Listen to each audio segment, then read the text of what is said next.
Hello everyone, welcome to my YouTube channel. आज के class में मैं आप लोगों को कराने वाली हूँ उत्तराखंड आबकारी सिपाही प्रवर्तन सिपाही भर्ती जो हुई थी आपकी 10/1/2021 में, उसको कराने वाली हूँ, जिसके टॉप 100 क्वेश्चन आज की इस क्लास में रहेंगे। जिसमें फर्स्ट क्वेश्चन आपका जीएस का है। विविध भारतीय प्रसारण सेवा की शुरुआत किस वर्ष की गई थी? तो विविध भारतीय प्रसारण सेवा की शुरुआत आज जो की गई है वो ईयर है यहाँ पर 1957, ऑप्शन ए। 2011 की जनगणना के अनुसार भारत में पुरुष साक्षरता की दर है। तो 2011 की जनगणना के अनुसार भारत में जो पुरुष साक्षरता की दर है वो कितनी है? 82.14%, ऑप्शन आपका डी हो जाएगा। गुरु गोविंद के द्वारा जो खालसा पंथ है इसकी स्थापना की गई थी किस वर्ष? गुरु गोविंद के द्वारा खालसा पंथ की स्थापना किस वर्ष की गई थी? अब यहाँ पर ये भी पूछ सकता है कि खालसा पंथ की स्थापना किसने की थी? गुरु गोविंद के द्वारा की गई थी और कब की गई थी? 1699 में। भारत में पूर्वी घाट का सर्वोच्च शिखर कौन सा है? तो पूर्वी घाट का पूछा है। अब यहाँ पर देखो, ये हमारा पश्चिमी घाट है, ये हमारा पूर्वी घाट है। तो कंचन नाईमुड़ी हमारा कहाँ पर है? पश्चिमी घाट में है। खासी हमारा उत्तर पूर्व में आ जाता है। कंचनजंगा भी हमारा सिक्किम वाले में आ जाता है। बचा कौन सा? Option B, Mahendragiri. 1990 ईस्वी के लिए कैलेंडर वही है जो यहाँ पे अब देखो, यहाँ पर 1990 ईस्वी के लिए कैलेंडर वही है जो, अब देखो यहाँ पर जो हमारा 1990 है, क्या ये लीप ईयर है?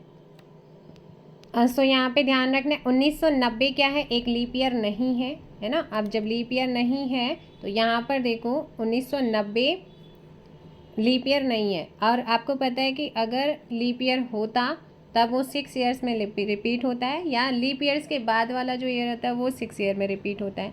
अदरवाइज जो नॉर्मल ईयर होता है वो आपका 11 वर्ष में रिपीट होता है। तो देखो यहाँ पर ऑप्शंस में कुछ एरर है, और इसका जो आंसर आया हुआ है वह वैसे 1996, बट ये होगा नहीं क्योंकि 1996 एक लीप ईयर है, और लीप ईयर कभी नॉर्मल ईयर कभी लीप ईयर में रिपीट आपका ऐसा होता नहीं है। तो ऐसे में आपका जब 1990 में आप 11 जोड़ेंगे तो आपका 2001 आएगा। यहाँ हमारा जो रिमाइंडर है वो 2 आ रहा है, तो इस वजह से भी आपका वो पॉसिबल नहीं है। तो यहाँ पर मेरे अकॉर्डिंग तो 2001 यहाँ पर आंसर होना चाहिए। नेक्स्ट क्वेश्चन, संविधान संशोधन के प्रावधान का वर्णन भारतीय संविधान के किस अनुच्छेद में दिया गया है? संविधान संशोधन के प्रावधान का वर्णन भारतीय संविधान के किस अनुच्छेद में दिया गया है अगर आपसे पूछेगा तो ध्यान रखिएगा, भारतीय संविधान है ना का प्रावधान का वर्णन जो है भारतीय संविधान के किस अनुच्छेद में किया गया है? ऑप्शन हो जाएगा डी, अनुच्छेद 368 में हुआ है। दिए गए ग्रिड में प्रश्नवाचक चिन्ह के स्थान पर विकल्प कौन सा आएगा? तो सिंपल सा है, यहाँ पर अपोजिट लेटर है। ए का जेड होता है, बी का बॉय होता है, सी का एक्स होता है, डी का डब्ल्यू, ई का वी, एफ का यू, जी का टी, एच का होता है हाई स्कूल, यानी कि एच का एस और एस का एच हो जाएगा ऑप्शन सी। राष्ट्रीय कृषि व ग्रामीण विकास बोर्ड नाबार्ड कब स्थापित किया गया है या कब स्थापित हुआ है? राष्ट्रीय कृषि व ग्रामीण विकास बैंक अर्थात नाबार्ड कब स्थापित हुआ? इंपॉर्टेंट क्वेश्चन रिपीट होता है। 12 जुलाई 1982 को हुआ था, ऑप्शन हो जाएगा यहाँ पर ए। अब चलते हैं क्वेश्चन नंबर 8 जो कि हमारा किस चीज़ का है? रीजनिंग का क्वेश्चन यहाँ पर है। FHC GJL और NKNP नेक्स्ट बॉक्स में क्या आएगा वो आपने फाइंड करना है। देखो, अगर सी की हम बात करते हैं, C3 पे आता है, F6 पे आता है और H8 पे आता है। तो C से F जा रहे हैं, प्लस के 3 हो रहे हैं, मतलब यहाँ पर क्या हो जाएगा? CFH। C आपका 3 पे आता है, H6 पे आता है और H8 पे आता है। तो यहाँ पर +2 हुआ है, यहाँ पे +3 हुआ है। ऐसे ही GJL की बात करते हैं, G7 पे आता है, J10 पे आता है, L12 पे आता है। तो यहाँ पर +2 हो रहा है, यहाँ पर +3 हो रहा है। ऐसे ही आगे भी देखेंगे तो K से N +3 हो जाएगा और N से P क्या हो जाएगा आपका? यहाँ पर +2 हो रहा है। तो ऐसा कौन सा ऑप्शन है जब PQ आपका होगा नहीं? OR और R के बाद भी ये 4 जा रहा है। अब देखो O से R जाएंगे, है ना। ओ आता है आपका 15 पे, आर आता है 18 पे, तो 15 और 18 में कितना हो जाएगा आपका प्लस का 3, और आर से टी जा रहे हैं प्लस के 2 हो रहा है, तो ऑप्शन आपका यहाँ पर क्या हो जाएगा, करेक्ट सी होगा, ऑप्शन सी। नेक्स्ट क्वेश्चन है, एशियन जूनियर बैडमिंटन चैंपियनशिप 2022 के विजेता कौन रहे हैं। तो एशियन जूनियर बैडमिंटन चैंपियनशिप 2022 का विजेता की अगर हम बात करते हैं तो इसके विजेता रहे हैं उन्नति हुड्डा, अनीश थोपनी एंड ज्ञान दंतु, ये सारे के सारे थे विजेता, ऑप्शन डी। हड़प्पा सभ्यता में पुरातत्वविदों को किस स्थान पर जुते हुए खेत के साक्ष्य मिले हैं। तो हड़प्पा सभ्यता में पुरातत्वविदों को किस स्थान पर जुते हुए खेत का साक्ष्य प्राप्त हुआ, कालीबंगन से। कहाँ से, कालीबंगन। प्रथम 2 तर्कों के आधार पर तीसरे में वृत्त के अंदर की संख्या क्या होगी।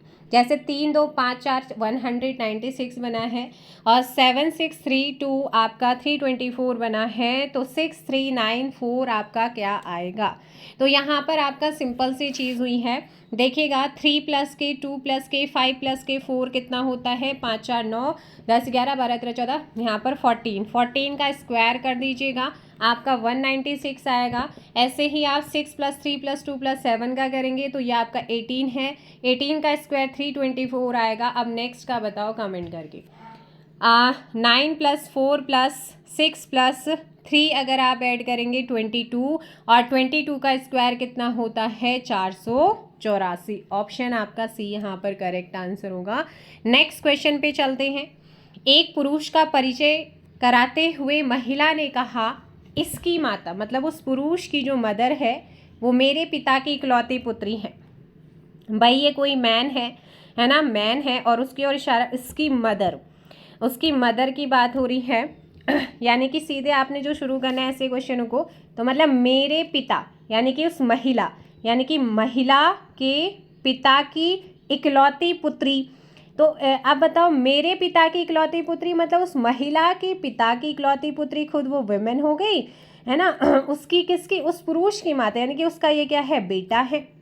तो आपसे पूछा है कि पुरुष महिला से किस प्रकार से संबंधित है, पुरुष महिला का कौन लगता है, सीधा सा आंसर आ रहा है ऑप्शन डी, पुत्र हो जाएगा। जब भी ऐसे क्वेश्चन आएंगे मेरे से स्टार्ट करिए, मेरे पिता की, तो फर्स्ट पर्सन सेकंड पर्सन, और जो थर्ड होगा इकलौती पुत्री, तो वह अपने बारे में ही बात कर रही है ना।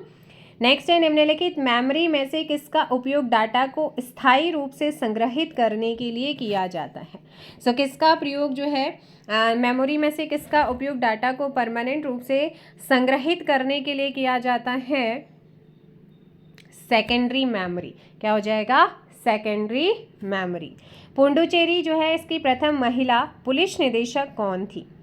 तो पुडुचेरी की प्रथम महिला पुलिस महानिदेशक आपसे पूछा गया है। करेक्ट आंसर बी, सुंदरी नंदा आपका सही आंसर होगा। सिमलीपाल जीवमंडल निचय किस राज्य में स्थित है। जब भी आपका सिमलीपाल आएगा तो सीधे से आंसर लगाना है, जो सिमलीपाल राष्ट्रीय उद्यान है, नेशनल पार्क, वो भी आपका उड़ीसा में है। जीवमंडल नीचे की बात करते हैं तो ये भी आपका यहीं पर ही है, ऑप्शन ए। दिए गए ग्रिड में प्रश्नवाचक चिन्ह के स्थान पर संख्या होगी। तो यहाँ पर 11 9 89 12 12 क्वेश्चन मार्क 13 10 120 कैसे पॉसिबल है। 11 की मल्टीप्लाई 9 से करेंगे 99, माइनस के 10 करेंगे आपका 89 आएगा। और ऐसे ही आपका नेक्स्ट क्या है, 13 की मल्टीप्लाई 10 से करेंगे आपका 130, माइनस 10 करेंगे तो आपका 120 है। अब जो क्वेश्चन मार्क है यहाँ पर, क्वेश्चन मार्क की जगह पर क्या आएगा, तो आपका क्या दे रखा है यहाँ पे 12 की मल्टीप्लाई 12 से करेंगे तो आपका आएगा 144, माइनस के 10 करेंगे, आंसर आ जाएगा 134, ऑप्शन डी। निम्न में से प्रायद्वीपीय भारत की सबसे लंबी नदी कौन सी है। प्रायद्वीपीय भारत की सबसे लंबी नदी, जिसे दक्षिण की गंगा के नाम से भी जाना जाता है, तो ध्यान रखिएगा क्वेश्चन नंबर 18 है आपके सामने, ऑप्शन बी गोदावरी। कौन सी मेमोरी सबसे तेज मानी जाती है, और क्वेश्चन कई बार आपके एग्जाम्स में रिपीट हुआ है कि वो कौन सी मेमोरी है जिसे सबसे तेज मेमोरी के रूप में जाना जाता है, कैश मेमोरी है। निम्न में से किस खाड़ी देश ने होप मिशन को सन 2021 ईस्वी में मंगल ग्रह पर भेजने की घोषणा की है? तो वो कौन सा खाड़ी देश है जिसने होप मिशन को सन 2021 में मंगल ग्रह पर भेजना की घोषणा की थी? तो वो है यहाँ पर संयुक्त अरब अमीरात, यूएई, यूनाइटेड अरब अमीरात। 20 का ऑप्शन सी। निम्न विकल्पों में से गांधी जी के सामाजिक विचार संबंधित हैं या है? निम्न विकल्पों में से गांधी जी के जो सामाजिक विचार है, सांप्रदायिक एकता, अस्पृश्यता निवारण या महिलाओं की दशा में सुधार, तो इनके तो भाई सारे के सारे सामाजिक विचार इनसे रिलेटेड हैं। Option D. निम्न में से कौन सा उद्योग चूना पत्थर को कच्चे माल के रूप में प्रयुक्त करता है? तो कौन सा उद्योग है जो चूना पत्थर को कच्चे माल के रूप में क्या करता है, प्रयोग करता है? सीमेंट। कौन सा है? सीमेंट। 22 का ऑप्शन ए। पाटलिपुत्र की स्थापना किसने की थी? इंपॉर्टेंट क्वेश्चन, रिपीटेड होता है। पाटलिपुत्र की स्थापना जो करी थी वो करी थी 23 का ऑप्शन बी, उदयन ने। चलेगा, नेक्स्ट क्वेश्चन का आंसर करने की कोशिश कीजिए। रेड का कोड 6720 है, तो ग्रीन को कैसे कोडेड किया जाएगा? तो सबसे पहले आपको रेड का निकालना है। अब देखो इसको उल्टा कर दो, DER। डी या कितने नंबर पे आता है? 4 पे, E 5 पे, R आता है 18 पे। इसमें +2 करेंगे 6 आएगा, 5 में +2 करेंगे 7 आएगा, 18 में +2 करेंगे आपका 20 आ जाएगा। तो ऐसे ही आपका जब आप इसे उल्टा करेंगे, मतलब एक्सचेंज करेंगे, NEERG, N आता है 14 पे, 5 5 18 और 7। 14 प्लस के 2 कितना हो जाएगा? 16 होगा। 5 + 2 7, 5 + 2 7, 18 + 2 20 और 7 + 2 कितना हो जाता है? 9। तो 16 7 7 209 ऑप्शन यहाँ पर हो जाएगा आपका बी। नेक्स्ट है, कंप्यूटर में जो फायरवॉल होता है उसका उपयोग किया जाता है किस चीज़ के लिए? तो कंप्यूटर में फायरवॉल का उपयोग किस चीज़ के लिए किया जाता है? सुरक्षा के लिए किया जाता है। 25 का ऑप्शन ए। कांचीपुरम किस राजवंश की राजधानी थी? कांचीपुरम किस राजवंश की राजधानी थी? सो ध्यान रखना, कांचीपुरम किस राजवंश की राजधानी थी अगर आपसे पूछेगा? ऑप्शन डी, पल्लव वंश की। किसकी थी? पल्लव वंश की।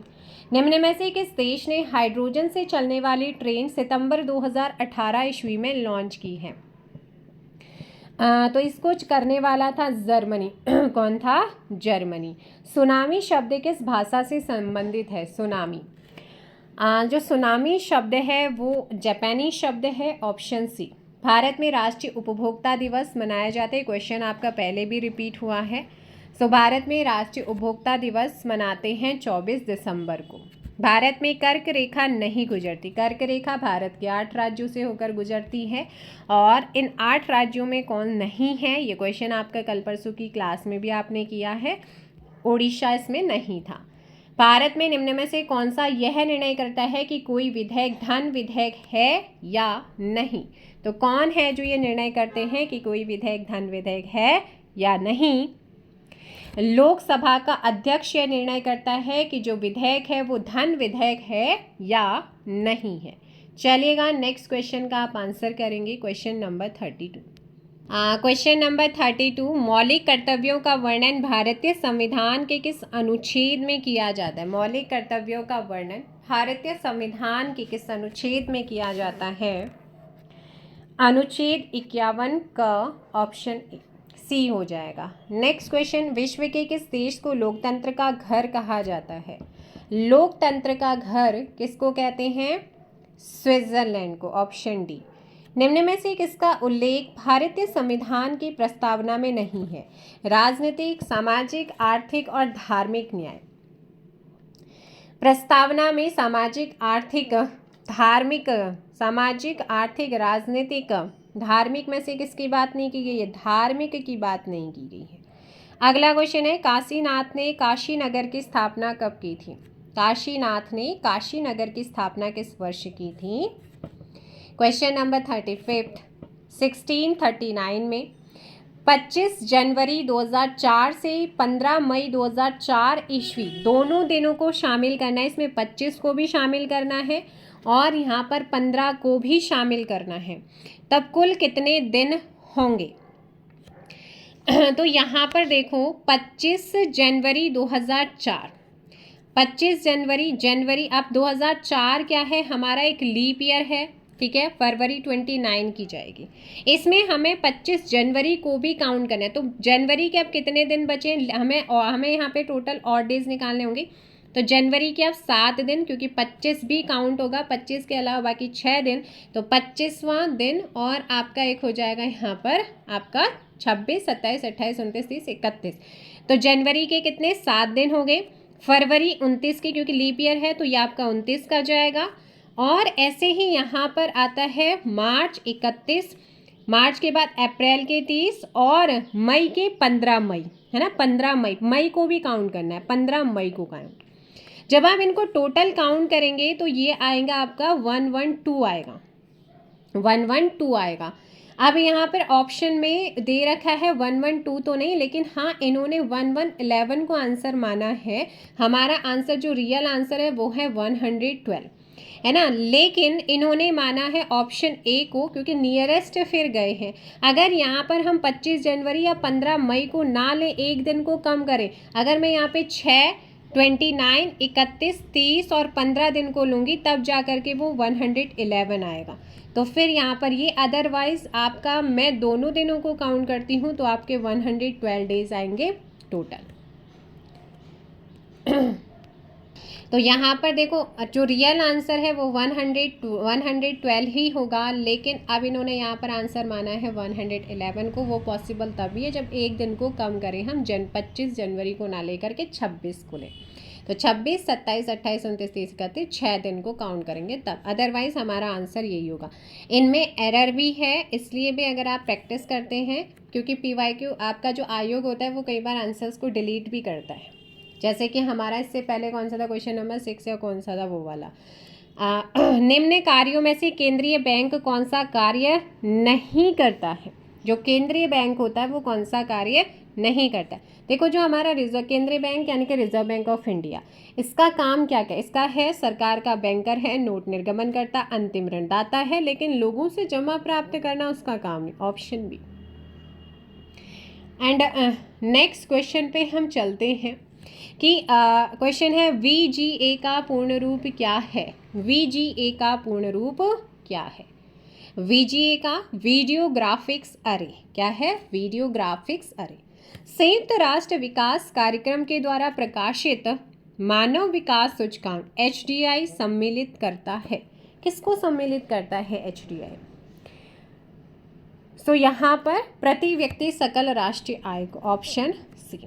भारत में मेक इन इंडिया कार्यक्रम की शुरुआत कब हुई थी। सो भारत में मेक इन इंडिया कार्यक्रम की शुरुआत आपसे पूछा गया है। सो ध्यान रखेंगे ऑप्शन ए 25 सितंबर 2014 ईस्वी से, ठीक है ना, ऑप्शन ए। पानीपत का प्रथम युद्ध लड़ा गया था 1526 में, किस किस के बीच में, इब्राहिम लोदी वर्सेस बाबर, लोदी डायनेस्टी का अंत, मुगलों का उदय। साइमन कमीशन भारत पहुंचा था, साइमन कमीशन भारत पहुंचा था वर्ष 1928 ईस्वी में, ऑप्शन ए। नेक्स्ट आपका सामान्य अध्ययन उत्तराखंड से रिलेटेड आता है। उत्तराखंड विधानसभा में एक सदस्य नॉमिनेट किया जाता है। ये पहले होता था, अब नहीं होता है, लेकिन ये 21 का पेपर है, मतलब 21 में पूछा गया था ये, और ऑप्शन उन्होंने दे रखा है। तो एंग्लो इंडियन समुदाय पहले अपॉइंट होते थे, अब नहीं होते हैं, क्योंकि पहले 70+1 था जो राज्यपाल अपॉइंट करते थे, अब नहीं करते। नेक्स्ट हमारा उत्तराखंड में आबकारी व्यवस्था किसने प्रारंभ की है। सो उत्तराखंड में आबकारी व्यवस्था है इसे जॉर्ज विलियम ट्रेल के द्वारा शुरू किया गया था, 44 का ऑप्शन बी। उत्तराखंड में स्थित कामेट पर्वत की दूसरा सबसे ऊंचा पर्वत कामेट, जिसकी हाइट कितनी है, 7,756 मीटर।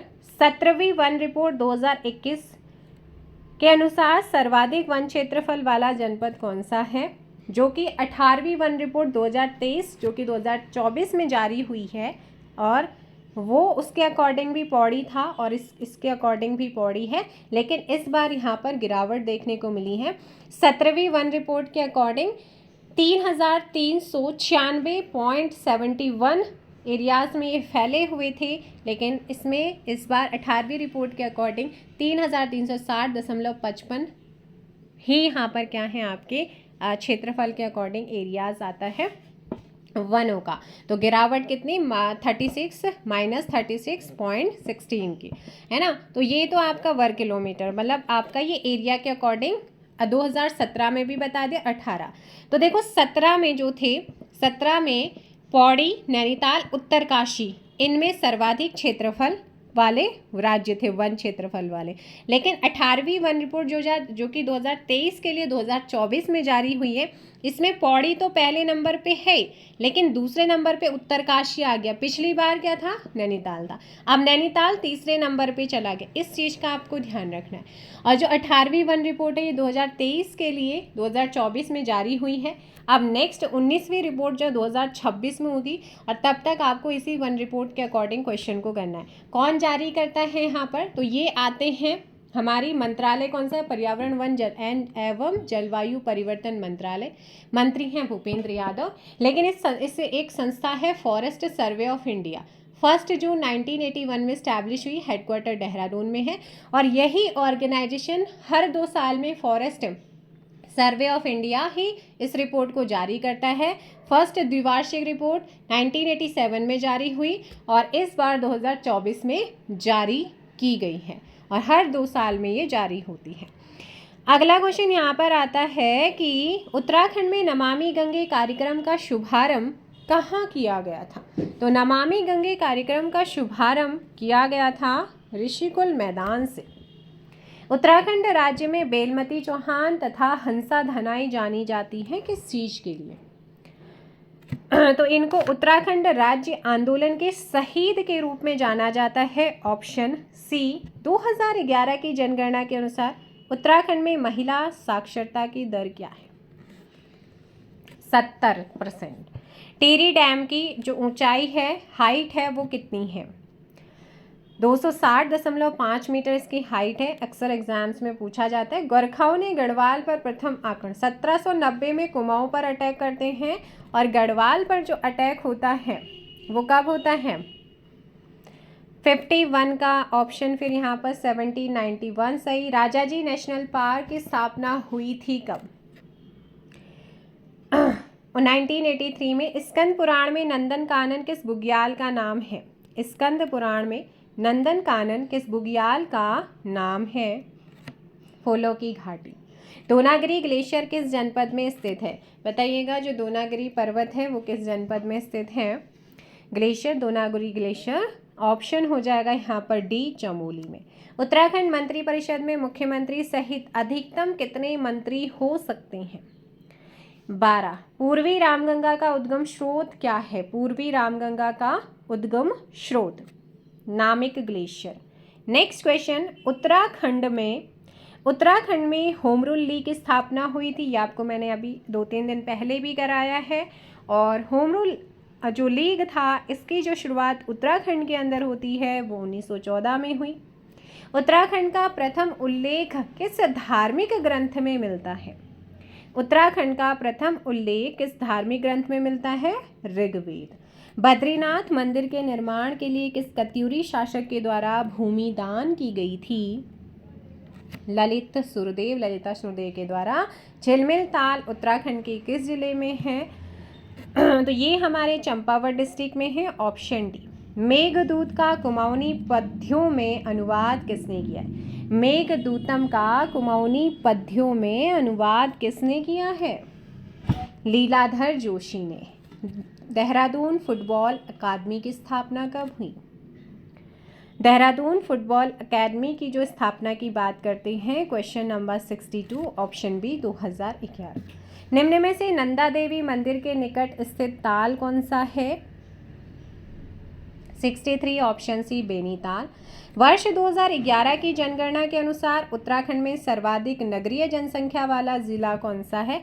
और ये क्वेश्चन भी आपका कई बार रिपीट हुआ है, देहरादून है। बद्रीनाथ मंदिर को कितने भागों में बांटा गया है?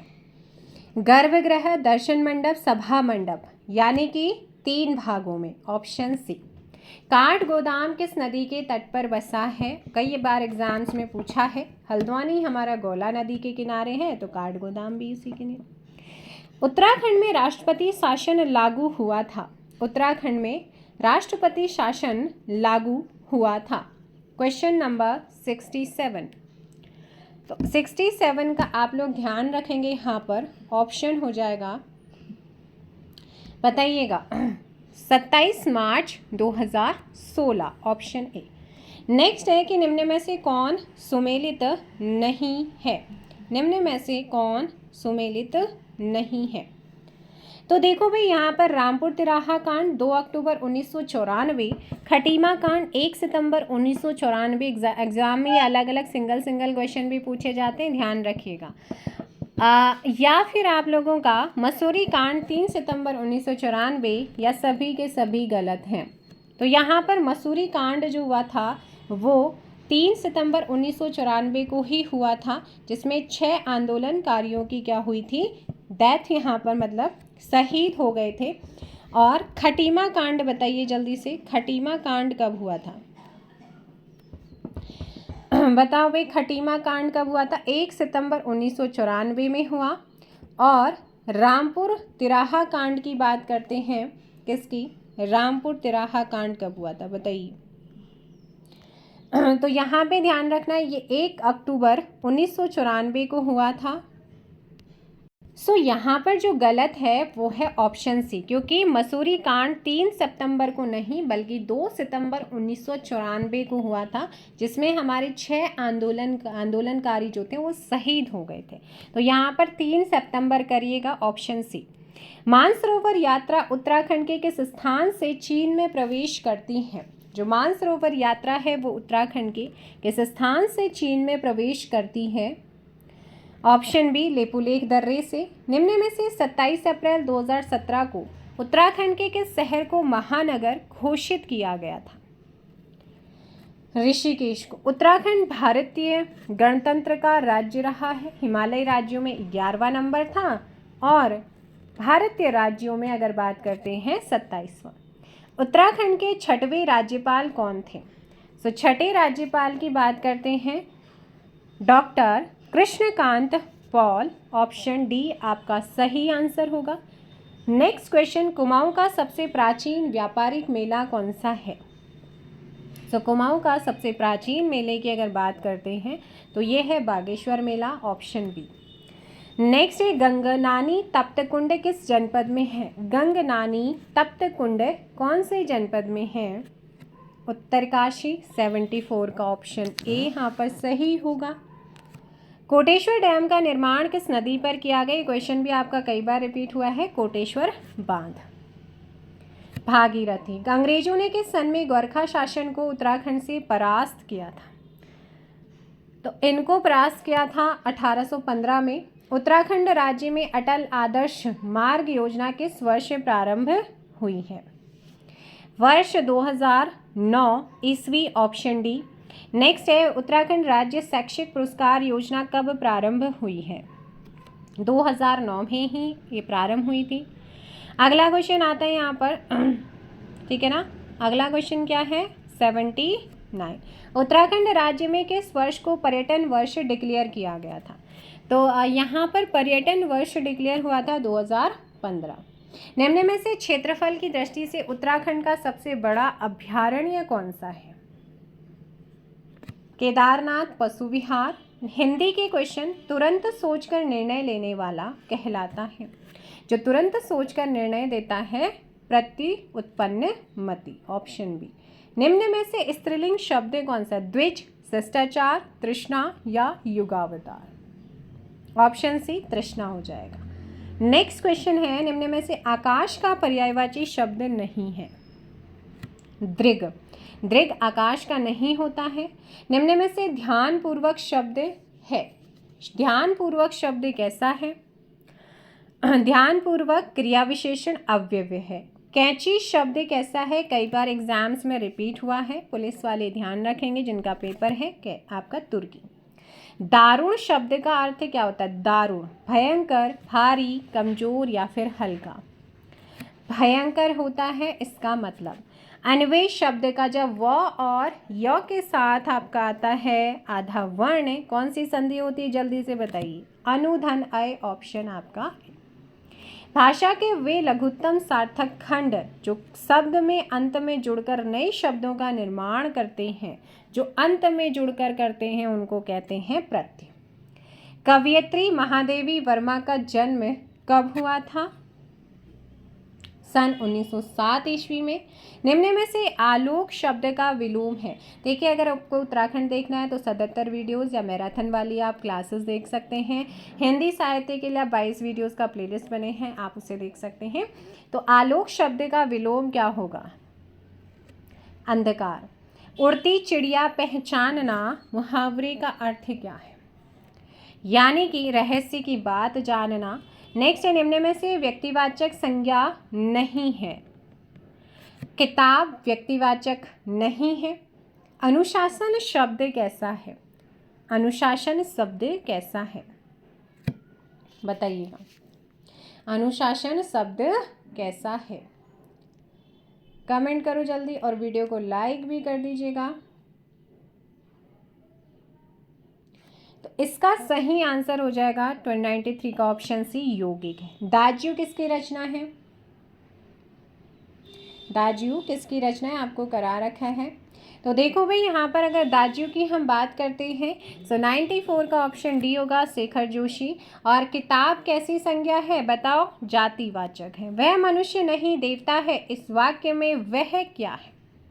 तो वह यहाँ पर सर्वनाम है, लेकिन कौन सा सर्वनाम है? सर्वनाम आपको कराए हैं।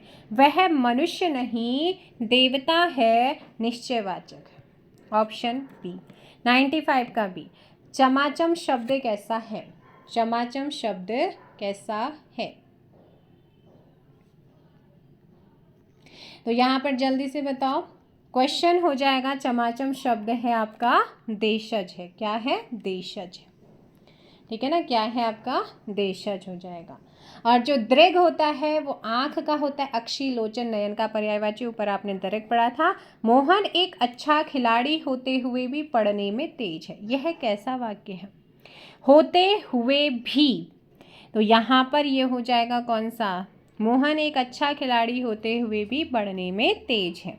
ऑप्शन भी सरल है। हिंदी को भारत की राजभाषा होने का गौरव प्राप्त हुआ था किस वर्ष? 1949। मोहन ने केला और संतरा खाया। और यह वाक्य कैसा है? विधिवाचक है। वर्ष 2014 में किसे प्राच्य भाषा का दर्जा दिया गया है? उड़िया को दिया गया है। ऑप्शन यहाँ पर ए होगा। तो ये थे आज के आपके 100 question. I hope so session आप लोगों को हेल्प करेंगे आपके अपकमिंग एग्जाम्स में। और मिलते हैं नेक्स्ट PYQ पेपर के साथ। Thank you so much. एक बार वीडियो को लाइक और शेयर कर दीजिए। चैनल पर नए हैं, चैनल को सब्सक्राइब ज़रूर कीजिएगा और साथ ही साथ बेल आइकन को भी प्रेस कर लीजिए। डेली 6 PM पे आप लोगों का 6 PM 6:15 6:13 के अराउंड आपको ये क्लासेस मिलेंगी। Thank you so much. Bye bye, take care. जय हिंद, जय भारत, जय उत्तराखंड, जय देवभूमि।